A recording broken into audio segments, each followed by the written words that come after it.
क्या पहली बार हारेगा कृष का बेटा? कैसे होगी काल के बेटे की एंट्री? कौन सा मिशन पड़ेगा रोहित को भारी? हेलो दोस्तों, आप सभी का स्वागत है बॉलीग्राड स्टूडियोज में। कृष 3 के क्लाइमैक्स से हमें यह तो पता चला ही चुका था कि कृष्णा के बेटे के पास भी वही सुपर पावर्स हैं जो उसके पास हैं। लेकिन कृष यूनिवर्स में हमेशा से ही एक पावर ट्रांसफॉर्मिंग मशीन को फॉलो किया है, क्योंकि यहां अभी तक जितने भी कैरेक्टर्स को सुपर नेचुरल पावर्स मिली हैं वो जेनेटिकली ही उन्होंने अडॉप्ट करी हैं। इसका सबसे बड़ा एग्जाम्पल खुद कृष्णा तो है ही, लेकिन इसके साथ ही काल और उसके थ्रू बनाए गए मानवर भी इसी मैकेनिज्म को फॉलो करते हैं। यही डीएनए इज मेन एंटिटी जो पावर को ट्रांसफर कर रहा है। बट इसके साथ ही एक वेरिएशन और भी देखने को मिला है, और वो ये है कि हर ह्यूमन बीइंग इन पावर्स को अलग अलग तरीके से इनहिबिट करता है, यानी उन्हें अडॉप्ट करने का तरीका सबका डिफरेंट है। जहां कृष के पास सिर्फ फ्लाइंग पावर्स और सुपर स्ट्रेंथ थी, वहीं काल के पास हीलिंग फैक्टर, मैटर कंट्रोलिंग और भी कई एक्स्ट्रा पावर्स थी।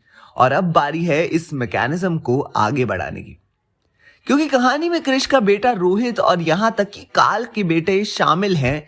तो जी हां, कृष के बेटे के पास तो सुपर पावर्स हैं ही जो कृष से बहुत बड़े लेवल की होने वाली है, लेकिन काल का बेटा जो काल की तरह ही एक एक्सपेरिमेंट के थ्रू बना है, उसमें उससे भी ज्यादा स्ट्रेंथ होगी।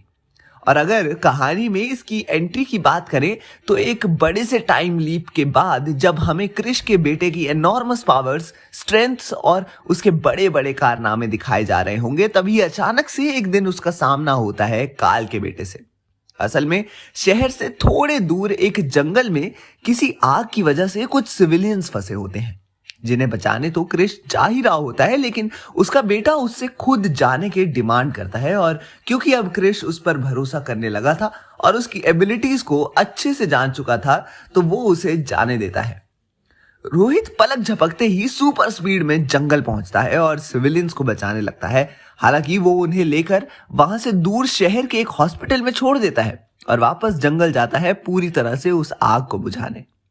यहां पहुंचते ही वो तेज स्पीड में आग को चारों तरफ घुमाने लगता है और एक टोर्नेडो फॉर्म होने की वजह से आग हवा में उठकर शांत हो जाती है। इसके बाद विल एक घर को जलते हुए देखता है, और जैसे ही उसकी तरफ बढ़ता है उसे कुछ महसूस होता है, जैसे कोई उसे दूर से देख रहा हो। हाँ, रोहित में सुपर सेंसिंग एबिलिटी भी है, जस्ट लाइक पीटर सेंस। वो जब तक कुछ करता है तब तक उसके पीछे एक जोरदार पंच लगता है और वो उड़ता हुआ उसी जलते हुए घर पे जा गिरता है।